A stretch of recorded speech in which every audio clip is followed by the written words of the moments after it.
अस्सलाम वालेकुम। मैं हूँ आज़म चौधरी और आप देख रहे हैं टेबल टॉक। आज पूरी दुनिया के अंदर नज़र दौड़ाएं तो बहुत सारी खबरें नज़र आ रही हैं, पाकिस्तान के अंदर भी, पाकिस्तान के बाहर भी। पाकिस्तान के अंदर बजट की आमद है और अपोजिशन जमातों का एक दफ़ा फिर एहतजाजी सियासत का सिलसिला वो शुरू होता हुआ नज़र आ रहा है। जबकि बैनुल-अक़वामी तौर पर पाकिस्तान के वज़ीर आज़म चाइना के दौरे पर गए हैं। पाकिस्तान के field marshal general Asim Munir साहब और वज़ीर दाखिला मोहसिन नकवी साहब वो ईरान के दौरे पर हैं।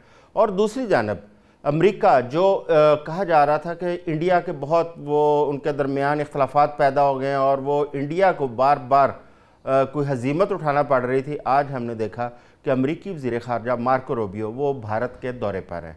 उसकी क्या सिग्निफिकेंस है और पाकिस्तान की अंदरूनी सियासत के हवाले से क्या ये अपोजिशन जमातों का बिलखसूस PTI का जो एहतजाज है या जो PTI के अंदर एक एहतजाजी सियासत की बात हो रही है उससे अवाम को कोई रिलीफ मिल पाएगा या और ये आने वाला बजट कैसा होगा, सख्त होगा, नरम होगा, अवाम को कोई उसके अंदर सहूलियात मिलेंगी या रिलीफ नहीं मिलेगा, इसके ऊपर भी हम बात करें। सबसे पहले हम पाकिस्तान की अंदरूनी सियासत के ऊपर बात करेंगे, बिलखसूस PTI के ऊपर। हमें ज्वाइन किया है सीनियर कानूनदान जनाब अज़हर सदीक साहब ने। अज़हर साहब, इस वक्त बजट की आमद है और पाकिस्तान के अंदर मुआशी तौर पर एक बदहाली देखने को आ रही है जिसकी सारी तमाम तर ज़िम्मेदारी इस वक्त डाली जा रही है ईरान अमेरिका जंग और आबनाए हरमज़ की बंदिश के ऊपर। लेकिन जो अवाम है उसकी जब हुकूमत की तरफ से अवाम को कुछ मायूसी होती है तो तमाम तर उम्मीदें अपोजिशन से वाबस्ता करती है।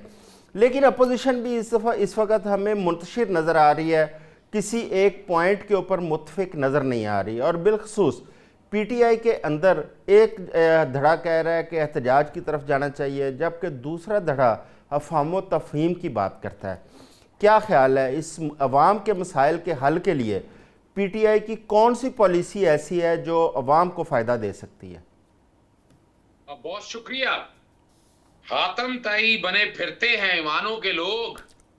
अवाम पूछें पेट्रोल सस्ता हुआ या सिर्फ भाषण हुए।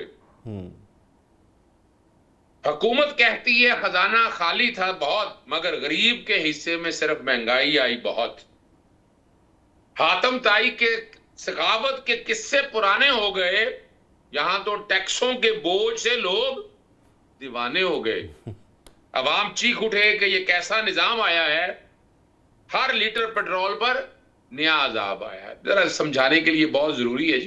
पहले तो बात बता दूं आपको, मफाहमत की सियासत के मिलना क्या है, और वो मैं पहले सियासी तौर पर आपसे बात करूंगा। जी जी। या चले मैं अगर आप माजी के मामलात को देखें, कोई भी हुकूमत पाकिस्तान में रहेगा, वो हाइब्रिड रजीम ले जाए, मार्शल ले जाए, अब जुल्फकार अली भट्टो साहब के दौर से लेकर मुशर्रफ तक के दौर पर 18-22 महीने 24 महीने 50A-B2 से गिरा दी, 50A-2B से तलवार की तरह काट दी। वो कोर्टों में भी गए तब भी कुछ नहीं हुआ। तो हम समझा करते थे पता नहीं यार ये क्या वजह है, लेकिन अब बड़ी अच्छी तरह समझ आ गई कि इन्होंने सियासी जमातों ने आज भी अगर होश के नाखुन ना लियो तो बड़ा नुकसान होना है इस मुल्क का। गौर समझे, मिसाके जमहूरियत किया, मिसाके जमहूरियत करके बाहर छुप छुपा के करके आए को क्या हुआ, ज्यादा फंस गए। कोई भी वजीर आजम 5 साल पूरे ना कर सका, चाहे नवाज शरीफ हो, यूसुफ गिलानी हो या इमरान खान हो। तो ये साहब भी जो है मुलाजमत के तौर पर आए हैं और जो तबाही और बर्बादी की है, 52,000 कर्जा इमरान खान के गवर्नमेंट छोड़ के गए थे, आज 97,000 45,000 अरब। तो पूरी हिस्ट्री उठाकर देख लें कि सिर्फ 2022 से 4 सालों के अंदर ये मुल्क को कहां लेकर चलेंगे। कोई फायदा हुआ हो इन हालात और वाकयात में, वो हमने सीखा हो तरक्की मॉडल के ऊपर, जब बाकी ममालिक ने जिन्होंने जब इस सारे मामला में देखा तो best of the best deal की नहीं है, वो है ही नहीं आपके पास। आपने क्या किया, वो पेट्रोल बम यानी PDL के नाम पर, आज भी कीमत अगर देखा जाए तो 260 के करीब बनती है बैनुल-अक़वामी दुनिया के मुताबिक। जहां पेट्रोल आप जो खरीद रहे हैं 117 रुपए से ऊपर PDL आपने लगा दिया। और मैंने ये चैलेंज किया, और ये पार्लियामान का इख्तियार था, ये वजीर आज़म या किसी मुलाजिम का इख्तियार नहीं था। अब तक को पता चला है कि इतने सालों में को 4500 अरब रुपया सिर्फ PDL गरीब आदमी से, यानी एक मोटरसाइकिल चलाने वाला 2 लीटर पेट्रोल करेगा तो 200 को 38 रुपए के करीब हो गया। तो महीने का उसका करीबन 7,000 के करीब चला गया या 6,000 के करीब चला गया, और साल का कोई 90,000 के करीब जिसने टैक्स नहीं देना और वो ये दे रहा है। ये हकीकत है। अब जहां तक मुफाहमत की सियासत क्या करके करेंगे आप, क्या सिर्फ बाहर ही निकलना है? इमरान खान ने अगर बाहर निकलना होता, अगर निकलना होता तो वो मुफाहमत करके कब का बाहर आ चुका होता, वो भी मुल्क से बाहर बैठा होता, कल डीलें करता और पाकिस्तान में आ जाता। तो मैं तो नहीं समझता कि जो नजरियाती लोग हैं पाकिस्तान तहरीक इंसाफ के, वो किसी मुफाहमत का मुफाहमत किस बात की, यानी जुल्म और सितम ढाकर सत्यानाश करके इस मुल्क का अब तो एहतजाजी सियासत का दौरा होना चाहिए। ये बजट जितना इतना खतरनाक बजट आएगा आपको अंदाजा नहीं है। सड़कों पे निकलना चाहिए और अवाम की आवाज बनना चाहिए, यानी अजहर साहब, अब अवाम की आवाज। अजहर साहब, पार्टी पीटीआई के अंदर अगर आपने कुछ गौर किया हो तो हमें हमारे साथ भी शेयर करें कि कौन कौन से ऐसे लोग हैं जो मुफाहमत की बात कर रहे हैं और कौन कौन से ऐसे लोग हैं जो इस वक्त मज़ाहमत की बात कर रहे हैं। अच्छा देखिए, मैं पार्टी के अंदर की बातें तो बाहर मैं मुनासिब नहीं समझता। मैं तो इतना समझता हूं कि जो इमरान खान के नजरिए के साथ चल रहा है ना, वो मुफाहमत की बात नहीं करेगा। बड़ा अच्छा। सिंपल सा फॉर्मूला, नाम आप जितने भी नाम आपके सामने मौजूद हैं, और मैंने तो सोहेल अफरीदी के बारे में भी, जब अली मीन गंडापुर जो कंप्रोमाइजिंग पोजीशन के अंदर था, वो हुकूमत में बैठे हुए, ठीक है आपको एस्टेब्लिशमेंट को बाकी सब लोगों को लेके चलना है, लेकिन जब सोहेल अफरीदी साहब भी आए तो बड़ी आराम से, यानी कोई बड़ी आसानी से, कोई इतना मुश्किल हालात आए नहीं। अभी आप देख रहे हो आजकल इलेक्शन अगर होने हैं, पाकिस्तान तहरीक इंसाफ से सिंबल का निशान ले लिया, टेकिंग भैया symbol is banning a party है, हकीकत है, ये रिकॉर्ड के ऊपर अच्छा दस्तयाब है। अजहर साहब, आपने ना अली अमीन गंडापुर की बात की है। अली अमीन गंडापुर की बहाली के लिए शेर अफजल मरवत साहब ने एक पिटीशन दायर की है, उसकी क्या कानूनी हैसियत है? क्या उस पिटीशन को एंटरटेन किया जा सकता है और किस बुनियाद पर वो ये प्रे कर रहे हैं कि अली अमीन गंडापुर को दोबारा वज़ीर आला बहाल किया जाए? अच्छा, पहले तो 26वीं और 27वीं तरमीम की तबाही और बर्बादियां देख ली हैं। आम आदमी को पता होना चाहिए, को फर्क पड़ा है, कोई इंसाफ आम हुआ, कुछ नहीं फर्क पड़ा, ज्यादा नुकसान हुआ है, आम आदमी के लिए मसाइल ज्यादा पैदा हो गए। अब आर्टिकल 184(3) तो रहा नहीं है, आर्टिकल 175(e)(3) के अंदर कोई इख्तियार दिया हुआ है। वो अब सुओ या इस तरह की दरखास्तें क्यों लेंगे, आपको बड़ी साफ से बात बताता चलूं, और वो बड़ी यानी कोई इतनी अच्छी ड्राफ्टेड दरखास्त नहीं है, और वैसे भी उसकी हैसियत नहीं रह गई है, क्योंकि नवाज शरीफ के हवाले से जो केस था वो जस्टिस काजी फाइसा खत्म कर चुके हैं। अब कोई नई जूरिस्प्रूडेंस, हाँ चले, आईनी अदालत जिस मकसद के लिए लाई थी वो उसके लिए जैसे नैब की अपील आईनी अदालत को दे दी कि हालांकि उसमें आइन की तशरीह का कोई ताल्लुक नहीं है, तो ये वाली पिटीशन के अंदर चले फर्ज करें, मैं मान भी लूं अगर ऐसी बातें हैं, तो फिर तो ये एमपीए वगैरह जितने भी रहे हैं, ये जितनी अली मीन गंडापुर भी अगर रहा है, तो वो सारी बातों को, और वो दूसरी बात जो समझनी है ना कि अपने ना इमरान खान साहब तो पार्टी से तो ताल्लुक नहीं थे ना, वो फाउंडिंग चेयरमैन तो अपनी जगह मौजूद हैं, लेकिन अली मीन गंडापुर का 2 इस्तीफे आए थे। हमने भी उस वक्त एतराज उठाया था कि उन्होंने इस तरह की लैंग्वेज लिखनी नहीं चाहिए थी, और वो लैंग्वेज बदनीति पर मबनी थी। आपको बता दूं, अली मीन गंडापुर का ये काम ही कोई नहीं था कि इस्तीफा लिखते हुए कहने की क्या जरूरत है। इस्तीफा लिखते हुए कहना चाहिए था कि मैंने अपनी विल से दिया, उसके बाद उन्होंने अपने हाथ से लिख के एक नोट दिया था, वो भी हकीकत है। और लेकिन जो शेर अफजल मरवत ने जिस तरह की, मैं हैरान हूं कि डिस्क्वालीफाई को लफ्ज को लिखकर सामने रखकर उनका जिस तरह की जुबान इस्तेमाल करना है वो मुनासिब नहीं था, लेकिन चले बहरहाल कर लिया। मैं नहीं समझता अगर ये करेंगे तो फिर ठीक है, फिर वो सुप्रीम कोर्ट में और आईनी बेंच में कोई फर्क नहीं रहा। चले फर्ज करें लग भी गई, अगर लग भी गई तो फिर वही हाल होगा कि अली मीन गंडापुर भी नहीं थे, लेकिन आईनी उनका भी तो यही तरीकाकार था ना, वो अपना उन्हीं के कहने की वजह से वो वजीर आला बने थे। लेकिन सबसे जो बड़ी बात है ना, किसी के कहने या ना कहने को एक तरफ रख दिया जाए। आप अपना खैबर पख्तूनख्वा की असेंबली ने उन्हें एतमाद का वोट दिया है और उनके साथ लेकर चल रहे हैं, तो वो तो किसी का भी अगर किसी ने कहा या नहीं कहा, जब असेंबली ने हाथी के पांव में सबका पांव है, तो वो बड़ी वजाहत के साथ रख दो। अब ये जानबूझ के इसलिए छेड़ा जा रहा है कि यहां जो है ना, आपने सुनना शुरू कर दिया है सुहेल अफरीदी के साथ मुलाकात हुई है। इस वक्त जो हकीकी तौर पर हुकूमत कर रहे हैं वो मोहसिन नकवी कर रहे हैं, बाकी वो शहबाज शरीफ साहब की तो हैसियत कोई नहीं। अभी आप देखें ना कि वो वजीर दाखिला का काम तो कोई नहीं है ना, बैठकर बाहर मुज़ाकरात के लिए किसी मुल्क में जाए। वजीर दाखिला की अगर हैसियत अगर आपने देखनी है, वो तो अंदरूनी दाखिला के हवाले से वजीर खारजा का काम होता है या वजीर आजम का काम होता है। तो इन सब चीजों को अगर सामने मिलाकर देखेंगे ना, तो हालात अब जो टेक्निकली आपके सामने है कि वो तकरीबन 5 साल, 3.5 4 साल, 4 साल पूरे हो चुके हैं शहबाज शरीफ के। अब इनके जाने की बारी है, बजट बड़ी मुश्किल से पास होगा, चले बड़ी आसानी से चले पास कर भी लिया, इसके बाद इनके पास चलने के लिए कोई नहीं है। या तो कोई बैरून मुल्क से कोई पैसा वैसा लेके आए, कोई कर्जे माफ कराएं, वो एक अलहदा बात है। तो अगला सिनेरियो चल रहा है, पीपल्स पार्टी को हुकूमत देनी है, पीपल्स पार्टी हुकूमत देने के लिए तैयार नहीं। अगर हुकूमत देनी है तो आसफ अली जरदारी साहब सदर के ओहदे पे नहीं होंगे। जो 28वीं तरमीम आनी है उसमें यही तरीकाकार निकाला जाना है कि जो सदर पाकिस्तान जो है ना, वो अगर कोई वैसी कोई बीमारी की वजह से, कोई तकलीफ की वजह से अगर किसी अरसे के लिए छूट जाते हैं, तो उनकी जगह आपको पता है कि अपना ऑल्टरनेट जो होता है वो चेयरमैन सेनेट होता है। तो चेयरमैन सेनेट की जगह कोई तरमीम आ जाएगी, कोई अपना और सीनियर जो हमारे अजहर मुल्क के साहब, सरबराह हैं। आपने 28वीं तरमीम का जिक्र किया। अब इस वक्त क्योंकि पाकिस्तान के अंदर गर्मी का मौसम बहुत सख्त होता है और कहा जाता है कि जो एहतजाजी सियासत है उसके लिए ये मौसम कभी भी मौजू नहीं रहा। अब ये शदीद गर्मी के अंदर एक एहतजाज की कॉल दी जा रही है या PTI की जानब से एहतजाजी सियासत का आगाज़ किया जा रहा है, और एक उसके हवाले से एक परसेप्शन बिल्ड हो रही है जिस पर बहस भी चल रही है कि 28वीं तरमीम आने वाली है, और इस वक्त मुख्तलिफ जो सियासी जमातें हैं उनके एहतजाज के ज़रिए हुकूमत को या उन जमातों को जो 28वीं तरमीम को इस वक्त नहीं चाहती उनको प्रेशराइज करने के लिए एक एहतजाज का सिलसिला शुरू किया जा रहा है। आप इस पर क्या कहेंगे? देखिए, मैं बताऊं आपको, दो तरह से हैं। मैं आज भी समझता हूं कि पाकिस्तान तहरीक इंसाफ की पॉलिटिकल स्ट्रेटजी बेहतर नहीं है, वो ना सही। आज मैं तो आज भी समझता हूं कि पीपल्स पार्टी के साथ आपको अलायंस करना चाहिए। और पीपल्स पार्टी अब चूंकि मुश्किल वक्त आने वाला है, तमाम सियासी जमातों पे आने वाला है। मैंने उस वक्त भी कहा था कि आपने उठाकर अगर PTI को फेंक दिया तो सारी जमातें इररेलेवेंट हो गई हैं। तो ये अब टाइम एक ऐसा आ गया है। तो यहाँ अगर देखा जाए तो यहाँ अब सियासी तौर पर तहरीक तहफ़्फ़ुज़ आईन पाकिस्तान को तमाम सियासी जमातों के साथ, PTI पे और अब सॉरी PMLN पे तो पाकिस्तान तहरीक इंसाफ किसी तरह से भी एग्री नहीं करती कि इस मुल्क की तबाही और बर्बादी करने में अगर किसी एक शख्स का नाम है तो उसका नाम नवाज शरीफ है। आज जो मुल्क हालात और वाकयात देख रहा है, जब तारीख लिखी जाएगी तो इस शख्स का किरदार सामने आएगा जो तबाही और बर्बादी कर दी है। तो यहाँ बाकी सियासी जमातों के साथ बिल्कुल करना चाहिए। कानूनी जो स्ट्रेटजी है वो स्ट्रेटजी भी तब्दील करना बड़ा जरूरी है।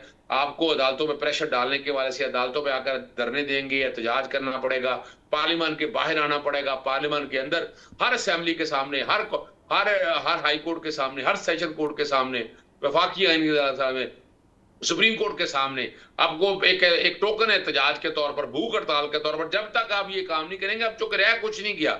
इमरान खान साहब के खिलाफ केसेस की हैसियत कोई नहीं है। मैं तो 30 जून तक जो है ना, ये हालात और वाकत अगर पलटी खाने, अगर पीपल्स पार्टी हुकूमत में आने के लिए नहीं कहती, या ऐसा आता है कि हालात बनते हैं कि PTI साइड पे रहेगी, पीपल्स पार्टी शायद इस बुनियाद पर हुकूमत ले ले कि पाकिस्तान तहरीक इंसाफ उसका साथ देगी और हाई मॉरल ग्राउंड पे साथ दे, क्या अर्ज है? यानी जो हालात और वाकयात है, यानी मुफाहमत की सियासत को एक तरफ रखकर इमरान खान साहब के मेरिट पे केसेस सारे वैसे ही खत्म होने वाले हैं। कोई इतनी लंबी बात है नहीं है। ये एक टाइम ऐसा है कि आपको सोशल स्ट्रेटजी भी बदलनी है, लीगल स्ट्रेटजी भी बेहतर रिफॉर्म कर रहे हैं, पॉलिटिकल स्ट्रेटजी में आपको सोचना चाहिए। मैं तो पहले दिन से पीपल्स पार्टी का कह रहा हूं, जो सच्ची बात है, 2023 दिसंबर में जब मैं पाकिस्तान में आया था, मैंने उस वक्त भी कहा था और हालात और वाकई सियासी तौर पर जो कि इमरान खान साहब हाई मॉरल ग्राउंड पे और वो ज्यादा विजडम रखते हैं, ये उनका नुक्ता नजर है। मैंने अगर बात भी की, अजहर साहब, बहुत बहुत नहीं। शुक्रिया आपका, अजहर सदीक साहब, हमें वक्त देने का।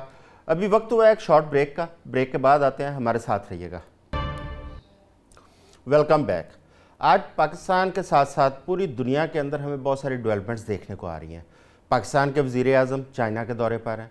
पाकिस्तान के field marshal general Asim Munir साहब और वज़ीर दाखिला मोहसिन नकवी साहब वो ईरान के दौरे पर हैं। और दोहा की एक मुज़ाकराती टीम ने भी ईरान का दौरा किया। इसके साथ साथ जो सबसे अहम डेवलपमेंट है वो अमेरिका के वज़ीर ख़ारजा मार्को रूबियो वो भारत के दौरे पर गए। अब पाकिस्तान ने एक दफ़ा फिर अमन के लिए कोशिशों का आगाज़ किया है। एक दफ़ा फिर मुज़ाकरात को दोबारा बहाल कराने के लिए पाकिस्तान के वफ़द ने ईरान का जो दौरा किया है, इसमें आप देखते हैं कि किस हद तक पाकिस्तान को कामयाबी मिलती है, क्योंकि पूरी दुनिया की ये इस वक्त ख्वाहिश है कि ये जंग इस वक्त बंद हो, दुनिया के अंदर अमन हो, और सारी दुनिया पाकिस्तान की तरफ देख रही है और पाकिस्तान की कोशिशों को सराह रही है। शनीला अमार साहिबा, पाकिस्तान का वफ़द ईरान के दौरे पर गया है जिसमें फील्ड मार्शल हैं और वज़ीर दाखिला मोहसिन नकवी साहब हैं। क्या ख्याल है कि पाकिस्तान अपनी कोशिशों में कामयाब हो पाएगा? इसमें जो मुज़ाकरात का अमल है उसको दोबारा बहाल करवाने के लिए किस हद तक कामयाब होंगी पाकिस्तान की कोशिशें? बहुत शुक्रिया आजम साहब। बात यह है कि मैं डे वन से ही बहुत ज़्यादा इस मामले में पॉजिटिव हूँ। जब पहली दफा सीज फायर हुआ था तो मुझे तब भी यही बात लगती थी कि दोबारा उस तरह वॉर की तरफ अमेरिका नहीं जाएगा। उसके बहुत से रीजन है। एक तो देखिए जिस तरह के फ्यूल प्राइस इतनी ज्यादा बढ़ रही है, उसकी वजह से दुनिया में जो इन्फ्लेशन आ रहा है वो हर कोई प्रेसिडेंट ट्रम्प के खिलाफ हो रहा है, उनके ऊपर एक प्रेशर भी आ रहा है, तो उनके अपनी कंट्री से भी उनके ऊपर प्रेशर आ रहा था। अभी सेनेट ने भी एक करारदाद आई थी जिसमें तीन जो रिपब्लिकन थे उन्होंने भी डेमोक्रेट की फेवर में वोट डाला, जिसमें यह था कि प्रेसिडेंट ट्रम्प के इख्तियारात, जंगी इख्तियारात को महदूद किया जाए। तो और दूसरी साइड पे देखिए ईरान के पास भी एक मिसाइल का एक स्टॉक था, वो भी आहिस्ता आहिस्ता खत्म हो रहा था, उनकी पावर भी खत्म हो रही थी और उनको भी इंटरनली अपने मुल्क की तरफ से प्रेशर था, अवाम की तरफ से। जो वहां पे पासदारान इनकलाब थे, जो हार्ड लाइनर थे, वो तो भी चाहते थे कि जंग हो। तो दोनों साइडों के ऊपर प्रॉब्लम था, जिसकी वजह से लगता ये था कि जंग की तरफ ये इस तरह से नहीं जाएंगे। इसी वजह से प्रेसिडेंट ट्रम्प ने बार बार धमकियों के बावजूद कोई अटैक नहीं किया ईरान के ऊपर। कभी वो पाकिस्तान की कहने के ऊपर रोक देते थे अटैक, कभी भी उन्होंने कतर सऊदी अरब के ऊपर हम्म। कहने के ऊपर रोक दिया। उस दरमियान में बैकडोर डिप्लोमेसी जारी थी और वो हमें नजर भी अब आई है कि जैसे फील्ड मार्शल, पहले मोहसिन नकवी साहब वहां पे गया, फील्ड मार्शल गए हैं, वापिस आ गए हैं। अभी कोई हमारे सामने कॉन्क्रीट चीज नहीं आई है, कोई एलामिया या भी जो कह रहे थे इन कोई एग्रीमेंट होगा वो नहीं नजर आया। लेकिन जो मिलिट्री सोर्सेज से भी प्रेस रिलीज सहाफियों को दी गई तो ये वहां पे दो दिन गुजारे हैं, बड़ी पॉजिटिव बात हुई। ईरान के जो वजारत खारजा की तरफ से आए उन्होंने भी कहा कि हम अभी पहुंच नहीं गए किसी एग्रीमेंट पे, लेकिन हम पहुंचने के करीब हैं। मार्को रूबियो भी इस बारे में बड़े पॉजिटिव। तो मुझे लगता है कि कहीं ना कहीं कोई कोई डील हो जाएगी। डॉक्टर साहब, अमेरिका की इस पॉलिसी को देखते हो आप, इस पे क्या जी समझते जी। हैं कि क्या अमेरिका ये दोगली पॉलिसी नहीं अपना रहा?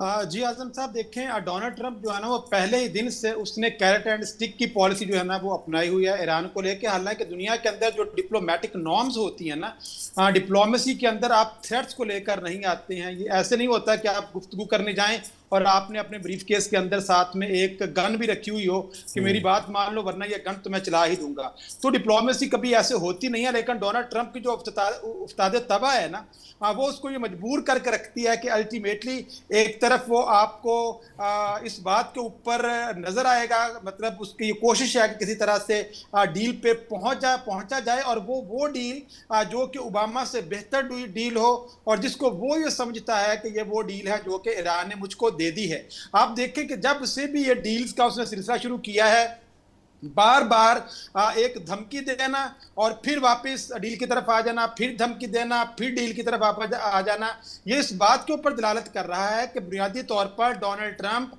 अपनी आवाम को, जो अमेरिकन आवाम है, उनको ये एहसास दिलाना चाह रहे हैं, ये रियलाइज करवाना चाह रहे हैं कि वो किसी दबाव के तहत ईरान के साथ डील नहीं करेंगे जल्दी के अंदर। मैं अल्टीमेटली ईरान से वो चीज़ हासिल करूंगा जो कि वो चाह रहे हैं कि उनके लिए एक बेस्ट डील होगी। अभी देखें, अगर इजराइल की आप रेड लाइन को देखें तो वो जीरो इनरिचमेंट की बात करते हैं। अगर डोनाल्ड ट्रंप की आप रेड लाइन को देखें तो वो नो न्यूक्लियर वेपन्स की बात करते हैं। वो इनरिचमेंट की बात नहीं कर रहे, वो मिसाइल के स्टॉक पाइल्स की बात नहीं कर रहे हैं, वो मिसाइल की रेंज की बात नहीं कर रहे हैं, वो एक्सेस ऑफ रेजिस्टेंस की बात नहीं कर रहे हैं। लेकिन करंटली जहां पे मसला फंसा हुआ है और जिसकी तरफ मार्को रूबियो ने भी अपनी स्टेटमेंट में इशारा दिया था कि जो स्टम्बलिंग पॉइंट है इस वक्त between the Iran and USA, that is the state of Hormuz.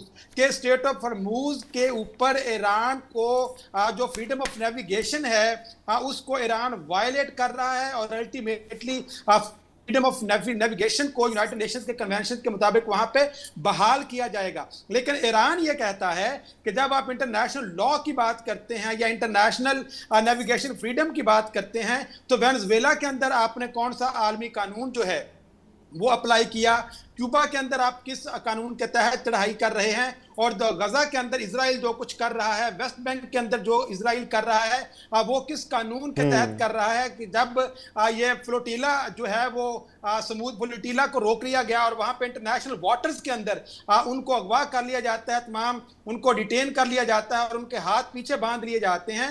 तो ईरान ये कहता है कि अगर आप इंटरनेशनल लॉज की बात एक तरफ कर रहे हैं और जब मैं जो जिस वाटर्स के ऊपर अपनी सॉवरेनिटी सॉवरेनिटी का हक रखता हूं वो वाटर्स हैं कि इंटरनेशनल लॉ मुझको इजाजत देता है कि 20 नॉटिकल माइल तक वाटर मेरा है, और जो स्टेट ऑफ हॉर्मुज की टोटल चौड़ाई है वो 21 किलोमीटर है, आधा जिसके अंदर ओमान के पास है, आधा ईरान के पास है, और वाटर ओवरलैप भी कर रहे हैं। लिहाजा ईरान ये कहता है कि मैंने इंटरनेशनल जो नेविगेशन फ्रीडम है उसके ऊपर मैंने दस्तखत किए हैं, लेकिन मैंने इसको रेटिफाई नहीं किया, मेरी पार्लियामेंट ने उसको रेटिफाई नहीं किया हुआ, हमने सिर्फ दस्तखत किए हैं। लिहाजा ईरान उसको अपनी एक सॉवरन जो वाटर टेरिटरी है उसके तौर पर वो जो है वो ले रहा है, जबकि अमेरिका ये चाह रहा है कि किसी तरह से उसको जो रिलैक्सेशन है वो यहां से मिल जाए। देखिए ईरान के पास 2-3 ऑप्शंस हैं। अगर तो ईरान को एसेट्स को जो है वो अनफ्रोजन कर दिया जाता है, नंबर 1,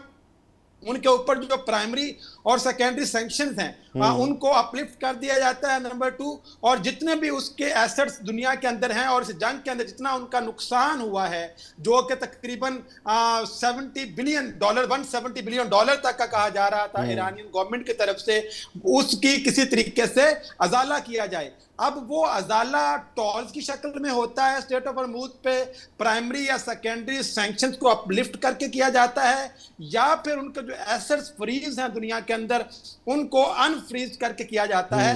यहां पे आके अब बात जो है वो अटकी हुई है। और इस वक्त एक तरफ जो आपने बात की है ना दोगली पॉलिसी, ये बात बिल्कुल ठीक है कि इस वक्त इजराइल के अंदर जो उनका बेन गोरियन एयरपोर्ट है वहां पे रिफ्यूल करने वाले जो एयरक्राफ्ट है उनकी तादाद दुगनी तिगनी हो चुकी है, और जो आपने पेंटागन की मीटिंग की तरफ इशारा किया है उसके अंदर बिल्कुल ईरान के ऊपर दोबारा की गई है कि अगर वो डील नहीं आती तो इस दफा ये नहीं होगा कि मैं धमकी तो दे रहा हूं, डोनाल्ड ट्रंप ये कह रहा है ठीक कि हो मैं गया, धमकी दे रहा हूं और उसके बाद दोबारा से मैं रिवर्स हो जाऊंगा, या जंग है या डील है जी, ठीक हो गया, कोई रास्ता नहीं। ठीक हो गया। डॉक्टर शिंडल साहब, अगर आपको मेरी आवाज़ आ रही है तो प्लीज़ रिप्लाई कीजिएगा, क्योंकि आप हाँ इंटरनेट। अच्छा मैं ये डॉक्टर साहब से मैंने सवाल किया कि अमेरिका की इसके अंदर कोई दोगली पॉलिसी तो नहीं है कि एक जानब पाकिस्तान को मुज़ाकरात के लिए भेजा, दूसरी जानब पेंटागन से प्रेसिडेंट ट्रंप की मुलाकात और दोबारा ईरान के ऊपर एयर स्ट्राइक्स के हवाले से उस पर गौर करना। तीसरा जो सबसे इम्पोर्टेंट बात है, अमेरिका की भारत के साथ बहुत ज़्यादा वो कशीदगी नज़र आ रही थी, और बार बार कभी वो टैरिफ की बात आती थी, कभी पाक इंडिया जो जंग थी उसके हवाले से भारत को नीचा दिखाया गया अमेरिका की जानिब से बार बार, और भारत ने जो त्यारे उस वक़्त पाकिस्तान ने गिराए थे भारत उससे मुनकर था, लेकिन प्रेसिडेंट ट्रंप ने पूरी दुनिया को बताया कि पाकिस्तान ने ये त्यारे गिराए हैं। अब आज मार्को रूबियो गए हैं भारत के दौरे पर, इस चीज़ से भी एक तासर ये पैदा हो रहा है कि क्या पाकिस्तान को किसी मौके पे किसी लिहाज से कोई दबाव में तो नहीं लाना चाह रहा है अमेरिका? आजम भाई, पहली बात तो ये कि इंटरनेशनल रिलेशंस के अंदर ही हमने पढ़ा कि ना कोई आपका मुस्तकिल दोस्त होता है, ना ही कोई मुस्तकिल दुश्मन होता है। इस सारी मुफादात की जो है तो जंग हो रही होती है। अभी पिछले दिनों जो है वो वजीर खारजा जो ईरान के वो भी इंडिया गए, चाबहार के ऊपर उन्होंने बात की। हालांकि इंडिया ने इस पूरे मौके के ऊपर कहीं पे भी ईरान का साथ नहीं दिया था, वो बल्कि उससे पहले इजराइल गए, और वहां पे जाके जब उन्होंने इजराइल को कहा कि आप मदर ऑफ द लैंड है, हम फादर ऑफ द लैंड है और we are proud of it, तो कितने ज्यादा अपने करीबी ताल्लुकात उन्होंने उसके साथ बताए। तो जिस वक्त ईरान के ऊपर हमला हुआ अमेरिका ने किया, उनके बच्चे जो स्कूल के अंदर थे वो शहीद हुए, तो मोदी की तरफ से एक भी मजम्मत की ट्वीट नहीं आई, और उनको इंटरनली इसके ऊपर काफी तनकीद का सामना करना पड़ा कि पूरी दुनिया इस पर तनकीद कर रही है, पूरी दुनिया इसमें मजम्मत कर रही है और आप कहीं पे इसके ऊपर बात नहीं कर रहे हैं, कहीं पे ईरान का साथ दीजिए। उसके बावजूद ईरान के वजीर खारजा वहां पे जा रहे हैं, उनके साथ चाबहार के ऊपर बात कर रहे हैं। तो ये इंटरनेशनल रिलेशन में ये चलती है रहते हैं। अमेरिका बिल्कुल भी इंडिया को इग्नोर नहीं कर सकता है। पाकिस्तान को प्रेशर में लाने वाली बात नहीं, क्योंकि उनको नजर आ रहा है कि इस वक्त पाकिस्तान की कितनी अहमियत है। 3 ममालिक हैं, चाइना हो गया, रशिया हो गया या पाकिस्तान हो गया, जिनकी इस वक्त ईरान बात सुन रहा है। और प्रेसिडेंट ट्रंप जो जंग हार चुके हुए मैदान में वो टेबल पे जीतना चाहते हैं, तो उस टेबल पे वो जंग जीतने के लिए वो हर रोज एक नए थ्रेट दे रहे होते हैं, लेकिन उनका जो स्टॉक जाया हो चुका है मिसाइल का, इंटरसेप्ट का, उसको दोबारा पाइलअप करने के लिए उनको बड़ी फिर सरमाया चाहिए, जो कि नहीं है उनके पास इतना ज्यादा। इसी वजह से वो किसी ना किसी डील की तरफ जाएंगे, लेकिन वो अपना हाथ ऊपर रखना चाहते हैं और चाइना के साथ बात कर रहे हैं, रशिया के साथ बात कर रहे हैं, पाकिस्तान के साथ बात कर रहे हैं कि किसी ना किसी डील को पे देखें, क्योंकि ईरान ने बहुत ज्यादा रेजिस्टेंस शो की है। जब हमला हुआ था, प्रेसिडेंट ट्रम्प ये बात कह रहे थे और दुनिया को भी लग रहा था कि ये 2-3-4 दिन की बात है और उसके बाद ईरान के अंदर रिजीम चेंज हो गया। ईरान के अंदर कोई रिजीम चेंज नहीं हुई है, वही रिजीम बैठी हुई है और अभी तक अपनी शराइत मनवाने की पोजीशन में है। आबनाए हुर्मुज़ उन्होंने नहीं खोली है, इन्होंने आबनाए हुर्मुज़ का भी घिराव कर लिया है और कहा कि हमने बड़ा इकोनॉमी में उसको वीक कर दिया ईरान ने, लेकिन अभी तक अपनी मर्जी की डील हासिल नहीं कर पा रहे हैं प्रेसिडेंट ट्रम्प। तो जब वो चाइना से वापस आए तो उनको लगा कि शायद अब मुझे ये समझा जाएगा कि मैं बड़ा वीक हो गया हूँ या मुझे इंटरनली वीक समझा जाएगा, तो उन्होंने फिर धमकियां देना शुरू कर दी। लेकिन अभी तक वो मैं पहले भी ये बात कहूँ, किसी जंग की तरफ नहीं जाएंगे। बिल्कुल ठीक है। ये है कि प्रेशर वो रखेंगे, प्रेशर टैक्टिक्स वो इस्तेमाल करते रहेंगे, क्योंकि इजराइल भी बुरी तरह से एक्सपोज हुआ इस जंग। अच्छा, आज ईरान की जो फील्ड मार्शल से जो मुलाकात हुई, उनके स्पीकर बाकर कालिबाफ की, उन्होंने एक बड़ी इंपॉर्टेंट बात की कि अगर अमेरिका ने दोबारा उनके ऊपर कोई जारियत मुसल्लत की तो वो उस पर बड़ा सख्त रिस्पॉन्स देगा ईरान। अच्छा, हमें तो तासर ये दिया गया कि उनका तमाम जो उनका मिसाइल सिस्टम है या उनके जो बाकी स्ट्रेटजिक जो उनके इंस्ट्रूमेंट्स हैं वो तबाह कर दिए गए हैं, लेकिन ईरान अभी भी किस तरह इतना कॉन्फिडेंट है कि वो पहले से भी ज़्यादा उनको भरपूर जवाब दे सकता है? देखिए, उन्होंने इतने अरसा जो उनके ऊपर पाबंदियां लगी रही, उन्होंने अपने मिसाइल सिस्टम के ऊपर काम किया है। आप ये देखें कि सऊदी अरब हो गया, कतर हो गया, कुवैत हो गया, यूएई हो गया, उसको नहीं बचा सका हमलों से अमेरिका। और अमेरिका को उसकी वजह से ये जो तमाम जो गल्फ के मुमालिक थे, उसी वजह से वो अब बार बार अमेरिका को कहते हैं ना, आप किसी जंग की तरफ ना जाएं, क्योंकि उससे नुकसान उन्हीं मुमालिक का होना है। बिल्कुल ठीक है। बहुत ज्यादा इकोनॉमी तबाह हुई है यूएई की। तो ईरान के मिसाइल सिस्टम स्ट्रांग है। ये बात रशिया ने भी प्रेसिडेंट ट्रम्प को बार बार कही थी कि अब हमला हुआ तो आपको ज्यादा नुकसान उठाना पड़ेगा, वो भी गल्फ कंट्रीज को। जी बिल्कुल ठीक हो गया। मैशत और ज्यादा तबाह होगी। तो ये सोच समझ के प्रेसिडेंट ट्रम्प को अब कदम उठाएं, क्योंकि दुनिया उनकी बहुत ज्यादा मुखालिफ हो चुकी है। अभी मैं यूरोप का ट्रिप करके आई हूं तो वहां पे दुनिया बहुत ज्यादा प्रेसिडेंट ट्रम्प के खिलाफ है। इस जंग के खिलाफ मैंने पेरिस में प्रोटेस्ट होते हुए देखे। बिल्कुल, इस जंग के हवाले से पूरी दुनिया इस वक्त प्रेसिडेंट ट्रम्प को जिम्मेदार समझती है। डॉक्टर साहब, हमारे पास वक्त थोड़ा कम है, लेकिन मैं चाहूँगा कि आप जो पाकिस्तान के वज़ीर-ए-आज़म का चीन का दौरा है उस पर बात करें कि उसकी क्या अहमियत है, और दूसरा जो मार्को रूबियो का भारत का दौरा है उस पर भी ज़रूर कमेंट कीजिएगा। जी, सबसे पहले तो जो अभी बात हो रही थी कि मार्को रूबियो जो है ना, वो वहां पे क्वाड के समिट के सिलसिले में गए हैं। क्वाड जो है वो 2007 के अंदर साइन हुआ था, जो क्वाड्री लेटरल सिक्योरिटी डायलॉग है बेसिकली, जिसके अंदर जापान, ऑस्ट्रेलिया, यूएसए और इंडिया जो है, ये 4 ममालिक शामिल हैं। तो ये 4 अफ्रीकी समिट है जो 26 तारीख मई को वहां पे होने जा रहा है। 4 दिन का ये दौरा है। तो ये बुनियादी तौर पर मार्को रूबियो सिलसिले में वहां पे गए हैं। और दूसरी जो बड़ी अहम वजह है इसकी, आपने देखा कि जैसे ही बीजिंग के अंदर डोनाल्ड ट्रंप जाते हैं तो पुतिन वहां पे आ जाते हैं। तो ये एक बहुत तगड़ा पैगाम था अमेरिका के लिए। और आप देखते हैं कि डोनाल्ड ट्रंप के साथ कोई एक भी एग्रीमेंट जो है वो साइन नहीं किया गया। अगर जो डोनाल्ड ट्रंप बड़े बड़े दावे तो करते हुए नजर आते हैं, लेकिन कोई एविडेंस नहीं दे रहे कि क्या उनका कोई एमओयू या पाकिस्तान को इस दौरे से कुछ आपको हासिल होता हुआ नजर आ रहा है? देखिए, बुनियादी तौर पर जो हमारा इस वक्त यूरेशिया का इलाका है ना, वो इस वक्त सेंटर बन चुका है दुनिया के वर्ल्ड अफेयर्स का। रूस के वहां पे अभी प्रेसिडेंट गए हैं, तो वहां पे पाकिस्तान का प्राइम मिनिस्टर का जाना, और आपने देखा होगा कुछ अर्सा पहले मॉस्को में अराक्ची साहब भी गए थे। तो ये एक तमाम ममालिक जो मिलकर डॉक्टर इरफान साहब आपका बहुत शुक्रिया। शनीला मार साहबा आपका बहुत शुक्रिया। अभी वक्त हुआ एक शॉर्ट ब्रेक का, हमारे साथ रहिएगा, जल्द आते हैं। Welcome back. इंटरनेशनल अफेयर्स के बाद पाकिस्तान के अंदरूनी हालात, पाकिस्तान की जो मईशत की सूरत हाल है और मुतवक्को बजट, क्या उसके अंदर अवाम के लिए भी कुछ उसमें रिलीफ नज़र आ रहा है या अवाम के लिए सख्तियाँ ही सख्तियाँ हैं? इस पर हम बात करेंगे। हमें ज्वाइन किया है माहिर मुआशियात हैं जनाब नईम सिद्दीकी साहब। सिद्दीकी साहब, पाकिस्तान में बहुत ज़्यादा इस वक्त मुआशी दबाव देखने में आ रहा है और सारी ज़िम्मेदारी आबनाए हुर्मुज़ और इस जंग पर डाली जा रही है कि उसकी वजह से सब कुछ है। जबकि पाकिस्तान के अंदर हम देखें तो 62% पेट्रोलियम मसनूआत की कीमतें बढ़ाई गई। हमारे हमसाये में देखें, इंडिया में 3%, बांग्लादेश में 14.5% इस रेशो से बढ़ाई गई। क्या ये सारा जंग का दबाव पाकिस्तान पे ही आना था? दूसरा ये है कि आने वाले बजट में आप क्या देख रहे हैं कि कोई अवाम के लिए रिलीफ नज़र आ रहा है या इसी तरह की सूरत हाल है, दबाव ही दबाव है?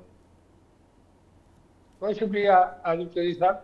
देखिए बात ये है कि बजट तो अब एक फॉर्मेलिटी रह गई है जो कि हर साल असेंबली में पेश किया जाता है। बेसिकली आप देखते हैं कि पूरे साल में हर महीने किसी न किसी चीज की प्राइसेस बढ़ रही होती हैं। कभी गैस की बढ़ रही होती हैं, कभी पेट्रोल की बढ़ रही होती हैं, कभी बिजली की बढ़ रही होती हैं। अभी आपने देखा रिसेंटली गवर्नमेंट ने 46 जो है बिजली की कीमत में इजाफा कर दी है। जी जी। अब ये जंग जो है ईरान अमेरिका की जंग है, ये तो basically adding fuel on the fire वाली कहानी है कि जो रही थी कसर रही थी वो हमारी क्या बल्कि ग्लोबल इकोनॉमी को बहुत ज्यादा झटका लगा इससे। और जब ये इकोनॉमिक इम्पैक्ट जो है वो एक ऐसी चीज होती है जो पूरी दुनिया में बराबर का हर कंट्री को उसके प्रोरेटा जो जीडीपी है उसके हिसाब से इफेक्ट करता है। आपने देखा कि इस जंग जो हुई है, इस जंग में सबसे ज्यादा शोर इस वक्त अमेरिकन अवाम खुद डाल रही हैं कि ये हमारे मुल्क में बड़ी महंगाई होगी, इस जंग को खत्म करो। इसी तरह यूरोपियन देखा कि जैसे ही हरमुज स्ट्रेट ऑफ हरमुज की बंदिश हुई है तो हर तरफ जो है वो पेट्रोल की प्राइसेस, गैस की प्राइसेस, डीजल की प्राइसेस बढ़ना शुरू होगी। और जब ये बुनियादी नेसेसिटी ऑफ इंडस्ट्री है, बेसिकली बुनियादी नेसेसिटी है for every consumer in the world, जो ये जो गैस या एनर्जी है, तो जब एनर्जी की प्राइस बढ़ेगी तो उसका इम्पैक्ट फिर नीचे से शुरू होकर ऊपर तक हर इंडस्ट्री पे जाएगा। और जब ये जाएगा तो आपका कॉस्ट ऑफ डूइंग बिजनेस बढ़ेगी, आपका एक्सपेंस बढ़ेगा, आपकी लेबर कॉस्ट बढ़ेगी, आपकी एक्सपोर्ट कॉस्ट बढ़ेगी।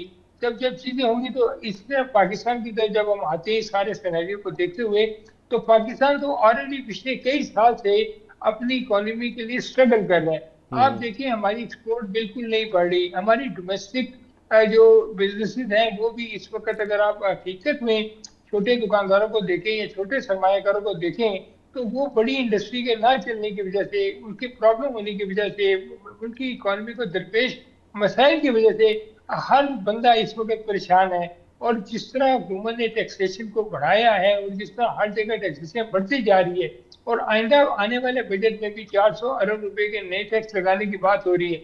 और सिस्टम में ये है कि जो नए टैक्स लगेंगे ना, तो मैं आपको भी बता देता हूँ कि इनडायरेक्ट टैक्सेशन होगी। आपका पेट्रोल महंगा होगा, बिजली महंगी होगी, आपकी जो है ना, आपके छोटे छोटे जो हमारे मुल्क के लोग हैं उनकी जेब से पैसा जाएगा। देखिए टैक्स लगाना कोई गलत बात नहीं है, पूरी दुनिया में टैक्स का निजाम राज है, पूरी दुनिया टैक्स देती है। पाकिस्तान में इतना शोर शराबा क्यों होता है? वो सिर्फ इसलिए होता है कि हमारे यहाँ मुनसिफाना टैक्स का निजाम नहीं है। जब तक मुनसिफाना टैक्स का निजाम नहीं आएगा उस वक्त तक आपकी सनत जो है वो नहीं चल सकेगी। आप जब कुछ एरिया को टैक्स एग्जम्पशन देंगे और सारा बोझ उन लोगों पे डाल देंगे जो ऑलरेडी टैक्स नेट में है, तो उससे आप क्या समझते हैं कि आपके यहाँ पे कोई रोजगार बढ़ जाएगा? आपके यहाँ पे कोई दूध की अच्छा डॉक्टर साहब टैक्स के मुनसिफाना निज़ाम में जो एग्रीकल्चर की जब बात आती है या नॉन डॉक्यूमेंटेड मंडियों की बात आती है, वहाँ पे जो इकोनॉमी एक पैरेलल चल रही है, उसके ऊपर हर साल कई दहाइयों से हम सुन रहे हैं कि उनके ऊपर टैक्स लगाया जाएगा, उनको टैक्स नेट में लाया जाएगा। क्या वजह है कि ना एग्रीकल्चर को उस तरह ला पाते हैं, ना उन नॉन डॉक्यूमेंटेड मंडियों को टैक्स नेट में ला पा रहे हैं?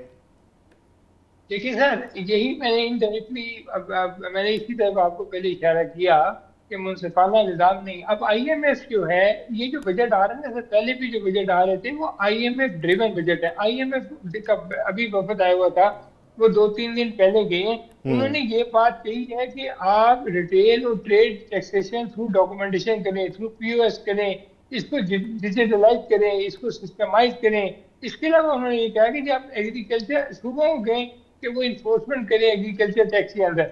अच्छा, अब बात ये है कि कुछ मामला पॉलिटिकल हैं, उस पॉलिटिकल बेस पे टैक्सेशन नहीं हो पाती। लेकिन जो उसके अलावा जो मैं जो समझता हूँ, मैं समझता हूँ कि टैक्सेशन का निजाम जो है वो प्रॉपर नहीं। अगर आप लोगों को बड़े तरीके से टैक्स में लेके, आप देखें ना, जो सैलरीड क्लास है वो पिस रही है, वो सारे का सारा टैक्स देती है। उसके अलावा वो लोग जो डॉक्यूमेंटेड इकोनॉमी में हैं और जिनका सारा बिजनेस थ्रू बैंक से है, वो टैक्स के मसाइल का शिकार है। इसके अलावा वो सनतें जो कि डॉक्यूमेंटेशन में है, उनका निज़ाम सारा जो है। अच्छा डॉक्टर साहब, इस पे भी थोड़ा सा हमें गाइड करें। ये जो सैलरीड क्लास है, जो तनख्वाहदार तबका है, क्या हुक्मरानों के पास एक बड़ा बहाना ये होता था कि हमें IMF की इजाज़त के बगैर हम रिलीफ नहीं दे सकते। अब तो खैर जंग भी साथ शामिल होगी, अब 2 फैक्टर आ गए, एक IMF और एक जंग। अच्छा, क्या IMF हुकूमत को पाबंद करती है कि आपने निचले तबके को रिलीफ नहीं देना और सैलरीड क्लास जो है उससे आपने निचोड़ लेना है? क्या ये IMF की कंडीशंस में शामिल है? देखिए सर, ये आसान हदफ है। आप इसको इस तरह कह रहे हैं कि ये जो लोग हैं सारे जो डॉक्यूमेंटेड इकोनॉमी में जिनसे सबसे पहले सैलरी क्लास आती है, ये हुकूमत के शिकंजे में है ये लोग। इनको हुकूमत जब चाहती है इनसे जिस तरह का भी टैक्स चाहती है वसूल कर सकती है। लेकिन वो लोग जो कि कैश इकोनॉमी में चल रहे हैं, जिनका कोई वजूद नहीं है कि वो कैसे बिजनेस कर, बहुत बड़े बड़े बिजनेस कर रहे हैं, अब वो हुकूमत को चाहिए कि अपने टैक्स का रेट लो करें, उन लोगों को इनवाइट करें, उनको एग्जेम्पशन दें या उनको एडवाइस दें या उनको कोई ऐसी मुराद दें कि सारे के सारे लोग टैक्स। देखिए, पाकिस्तान 25 करोड़ आबादी का मुल्क है और हमारा टैक्स टू GDP रेशियो जो है वो भी 10% के करीब है। पाकिस्तान में बहुत पोटेंशियल है। आप देखें, हमारा 9,500 अरब रुपया इस वक्त कैश सर्कुलेशन में है पाकिस्तान में। तो इतना बड़ी इकोनॉमी है, गवर्नमेंट इसको कंट्रोल, ये बड़ी अच्छी बात है कि गवर्नमेंट इसको कंट्रोल करना चाहती है और कर भी रही है। लेकिन साथ साथ अब अगर ये 6 लाख रुपए पे आपका टैक्स शुरू हो जाता है, कम से कम 15 लाख रुपए तक एग्जेम्पशन होनी चाहिए टैक्सेशन की जो छोटी फर्म्स को और सैलरी क्लास को, ताकि वो लोग अपना बिजनेस कर सकें। देखिए, खाली एक डायरेक्ट टैक्स ये नहीं है कि जो आपकी इनकम में करता है, उसके अलावा आप इनडायरेक्ट टैक्सेशन देते हैं। आप पेट्रोल लेवी, अब 1,700 अरब रुपया लेवी का तखमीना है अगले साल के लिए। 15,200 अरब रुपए जो है वो FBR का हद में टैक्स देने के बाद, उसके अलावा नॉन टैक्स रेवेन्यू उसके अलावा आपका अलग है। तो ये पाकिस्तान का इशू अब इस वक्त ये है कि सर हमारी अखराजात हमारी आमदन से ज्यादा है। तो जब हमारी अखराजात हमारी आमदन से कम हो जाएंगे तो इसका तरीका ये है कि आप अपनी आमदन को बढ़ाया जाए। आमदन को बढ़ाने का बड़ा आसान तरीका ये है कि आप अपना टैक्स नेट को इंक्रीज करें और टैक्स रेट को डाउन करें, ताकि लोगों को एम्प्लॉयमेंट दे देंगे ना। अगर आप एक छोटी कंपनी में जहाँ 10 आदमी काम करते हैं और एक बड़ी दरमियानी कंपनी में 200 आदमी काम करते हैं, बड़ी कंपनी में जहाँ 2,000, 4,000, 5,000 बंदा काम करता है, तो टैक्स जो है वो डिविडेंड इकोनॉमी है, उसको रेवेन्यू के तौर पे नहीं लेना चाहिए, बल्कि उसको इकोनॉमी को उसका पहिया घूमने के लिए इस्तेमाल करते हैं। डॉक्टर साहब आपकी इसी बात की तरफ आते हैं। देखिए, मुल्क कर्जों पे नहीं चल सकते। हमारी इकोनॉमी के तीन मेजर फैक्टर थे, जिसमें हमारी इंडस्ट्री और एक्सपोर्ट्स, उसके साथ एग्रीकल्चर और आपका रेमिटेंस।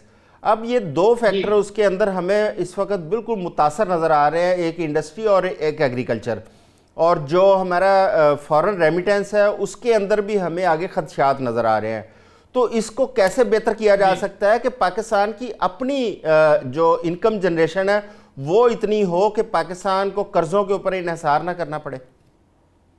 लेकिन बिल्कुल आपने सही इशारा किया। हमारा जो इस वक्त इंडस्ट्री है उसकी ना चलने की सिर्फ एक ही वजह है कि आप देखिए, बिजली हमारे खिते में सबसे महंगी है, टैक्स हमारे खिते में सबसे महंगे है, डीजल पेट्रोल हमारे खिते में सबसे महंगे है। अब इन सब चीज़ों के साथ एक जो बिजनेसमैन है उसका दिल टूट जाता है, वो डिसहार्ट हो जाता है, वो कहता है मैं इंडस्ट्री ना चलाऊं, मैं घर बैठूंगा बैंक। अच्छा, अब देखिए आपका मार्का भी बढ़ना शुरू हो गया और अगली जो स्टेट बैंक पॉलिसी आएगी उसमें भी खर्चा है कि कम से कम 50 या 100 बेसिस पॉइंट उसको बढ़ाया जाएगा। उनको IMF ये कहते हैं कि आप अपने इम्पोर्ट को कंट्रोल करें, अपने अखराजात को कंट्रोल करें और अपनी देखिए आपकी GDP ग्रोथ जो है ना, बेसिकली हमारे मुल्क की जो ग्रोथ है ना, वो हम इंपोर्ट बेस्ड जो है इकोनॉमी पे बुनियाद है हमारी कंजम्पशन बेस्ड इकोनॉमी।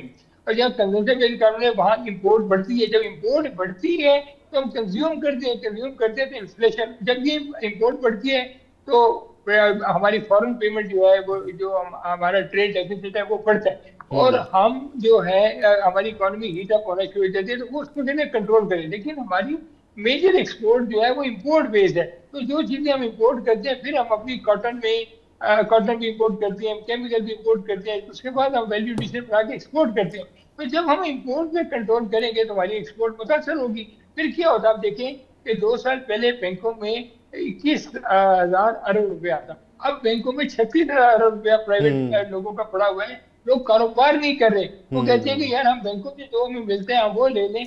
और आप यकीन अच्छा करें, बड़े डॉक्टर साहब, बदसूख सी लोग- डॉक्टर साहब आखिरी सवाल मेरे पास, अब टाइम भी बड़ा मुख्तसर है, मैं चाहूँगा इस पे आप ज़रा कमेंट करें कि पाकिस्तान के अंदर अवाम बहुत परेशान है, ज़ाहिर है एक मुआशी दबाव है अवाम के ऊपर।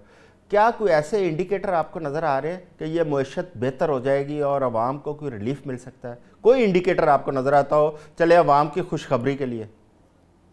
देखिए सर, इंडिकेटर यही है कि हुकूमत जो है वो फिजिकल डिसिप्लिन पे तवज्जो दे, जहाँ जहाँ अपने अखराजात कम कर सकते कम करे, और उसका फायदा आवाम को दे, और आवाम की सहूलत के लिए ऐसे बिजनेस वेंचर्स अनाउंस करे, ऐसे इंसेंटिव अनाउंस करे जिससे लोगों को रोजगार दे। देखिए सर, दुनिया में जहाँ जहाँ अमन कायम है ना, वहाँ इसलिए कायम है कि वहाँ लोगों को बाइज़्ज़त रोजगार अवेलेबल है। मैं सिर्फ एक आपको आखिरी बात ये करूंगा कि आप हुकूमत मुल्क में रोजगार का वसीला बने, हुकूमत इंडस्ट्री को और ट्रेड को लेके बैठे और उनको कहे कि बताएं हम आपके लिए क्या कर सकते हैं। 24 करोड़ अवाम है, जिसमें 14 करोड़ आपके नौजवान हैं, इनको आपने यूटिलाइज करना है, उनका पोटेंशियल को यूटिलाइज करना बिल्कुल है। ठीक तो है, उनके बहुत तो उनको शुक्रिया सिर्फ डॉक्टर साहब, बहुत शुक्रिया। टाइम की कमी थी। अब डॉक्टर साहब ने भी सजेशंस दी हैं, लेकिन हमें इंडिकेशन को ऐसी चाहिए कि हमारी इकॉनमी बेहतरी की तरफ जाए। उसके लिए हुकूमत को कोई ना कोई ऐसी पॉलिसीज़ बनानी पड़ेगी कि हमारी इंडस्ट्री, हमारी एग्रीकल्चर ये बेहतर परफॉर्म करें और पाकिस्तान अपने पैरों पर खुद खड़ा हो और कर्ज़ों पर इन्हिसार जो है वो कम से कम हो। आज के लिए बस इतना ही। कल दोबारा आपकी खिदमत में हाज़िर होंगे। अपना ख्याल रखिएगा। अल्लाह हाफिज़।